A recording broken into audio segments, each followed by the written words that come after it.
I think it's on to Andreas. All right, let's get a huge round of applause for Jessica. Come on, WISPA. That's how I like to do it. Who's having fun here at WISPA in Vegas? Let's get a show of hands. Come on, this is WISPA, guys. I'm gonna give you another shot. Oh man, all right, we're gonna leave it at that. So I'm not gonna spend too much time on this slide. You guys seen this a lot here, and I'm not gonna go, Jessica covered the structure of CBRS and the 3 tiers very well. According to the CBRS Alliance, CBRS band is worth $15.6 billion. I'm sure you've all realized there's a lot of hype around this band, right? There's not just WISPs that are interested in this. We've seen the other things, so I'm just going to go to this slide here. It's not just WISPs, it's not just carriers. We have cable, satellite companies, government, municipalities, critical infrastructure, oil and gas, and utilities. Everyone is interested in this here. So I think that's something to think about here. And we'll get into this after. A big question I always get is, hey, Andreas, what do you think these are going to go for? And I think this is a big driving factor of what they're going to go for and how they can kind of get bid up high, because how many different people and industries we have interested in this, right? There's only 7 PALs county. They're capping one organization at 4 PALs. There's only 7, right? So that's something to think about there, and we'll look into a few factors that may, shift the pricing, either way. Oh, by the way, my name is Andreas Bitzarakis, and I am Director of Broadband for Select Spectrum. We represent licensees that hold Spectrum licenses from 150 megahertz to 40 gigahertz. So should have threw that in, I apologize. So again, let's talk about this again. So PAL cost, what's going to determine the cost in a given market, in a given county? First is going to be competition, right? So let's talk about that. What should we be thinking about? When and if this, I know there's some news on this today, this Sprint T-Mobile merger comes in. Let's talk about the carriers. Does T-Mobile have a real need for additional mid-band spectrum? What do you guys think? They have a ton of 2.5, from Sprint. Sprint leases 1,800 of the 2,200 EBS licenses that exist, plus their BRS holdings. So, I don't see T-Mobile as a very active, strong bidder in this. Verizon, for other reasons, I think doesn't need mid-band spectrum. I personally see AT&T as someone that is going to be bidding strong in these areas, and that's my opinion, so take it with a grain of salt.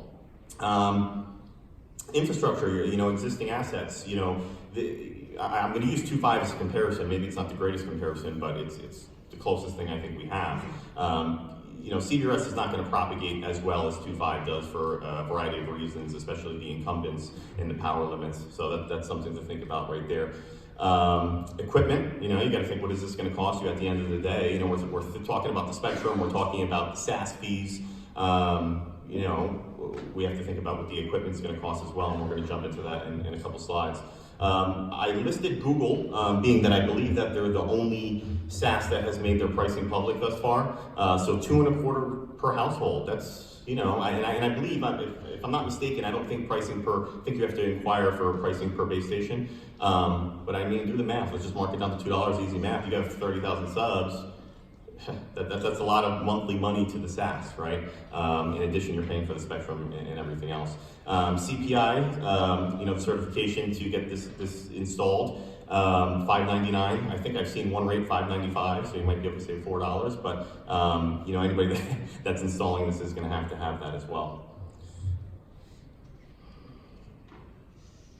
All right, so I'm not going to spend too much time here because I know we got to a late start, and I know Jessica hit all of this very well. So CBRS auction June 25th, 2020. Format is an ascending clock auction. Again, maximum of 4 PALs can be won by one organization in each county-based area. So I apologize for this, guy. We had a little transition here. We were switching flash drives, this, that, and the other thing, and where it says business case, there was a black background there. So I didn't mean to purposely strain your eyes. So I wanted to include this here, and it's not necessarily speaking to CBRS, but I'm not sure. Mike Forcillo of Red Zone Wireless posted this on LinkedIn, and I thought it was really interesting, and it was a nice outline with regard to a business case and what this can cost. If you're not familiar with Red Zone Wireless, he is up in the Maine area. This example, I believe, is for 2.5. He's using 2.5 up that way. And I messaged him on LinkedIn. I said, hey, listen, I think this would be really interesting for anyone that didn't see this on LinkedIn or anywhere you posted. Can I use it in my presentation? He said, hey, sure thing. So I said, thank you. So a few assumptions that he's making here: utilizing existing towers, service levels of 100 megabits per second, no cap. 2 towers required, which are existing already. Cost per site, equipment and construction, about 140 grand. I think because of the differences between CBRS and 2.5, that number may be a little higher for CBRS, in my opinion. Total project cost, $280K, and fixed wireless access cost per connected household, about $280. So depending on, everybody has their own rates and what they're charging, you can, kind of figure out how long it'll take to break even and determine your ROI. Again, sorry for the white on white. So I just wanted to draw up an example here, and I don't want anyone to put too much, the numbers I used with regard to cost of the PAL, take it with a grain of salt. It's really just for example purposes, but I wanted to look at a county that had 200,000 pops. Show of hands, is everybody familiar with how megahertz pop works and how you get there? All right, I'm going to take 2 minutes and go into it because I think I only had 4 hands.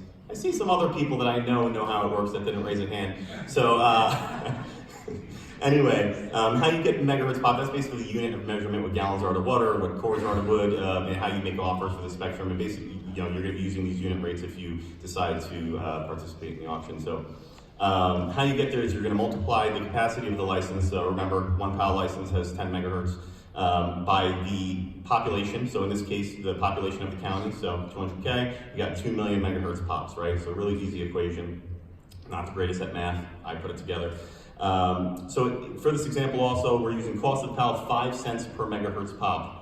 So that gets you to 100K, and that's not including the bidding credits, right? So you can do the math on that. If you're getting a 25% bidding credit, then that the 100K would be 75 grand, right? I'm assuming a market penetration rate of 5%. So say you're going to be serving 10,000 subs. SaaS costs, it may be smarter to pay by the base station, but all we have is the per household, so we're going to roll with that. It's looking like $22.5 per month. And then $10 per sub. So a few things that we didn't speak to here, and I'm gonna have some trouble reading my own white writing here, is it assumes the utilization similar to Mike Frasilo's example, doesn't include equipment costs or CPI. So let's talk about the equipment. I don't think it's appropriate probably to quote equipment manufacturers' pricing, but there's plenty of them here, and I'm sure you've been speaking to them. But I think high level, on the low end, cost per tower, I would say about 40K. On the high end, I would want to raise that up to about 80K, depending on what kind of equipment that you're using. So that being said, on the low end, you're basically looking at like $380 per user. If you're charging $60 per month for your service, your break-even point is about 7 years, if my math is correct. Obviously, this high-level estimate doesn't include tower rent, power, insurance, or installation fees. And another hidden fee that I'm not sure how many of you are thinking about is the cost to install the customer at their home, right? So that's going to cost something as well. So that's not something that everyone's talking about, but we should definitely be thinking about that because that's going to be required, right? So thank you, and that's what I have for now. Next up is Fred.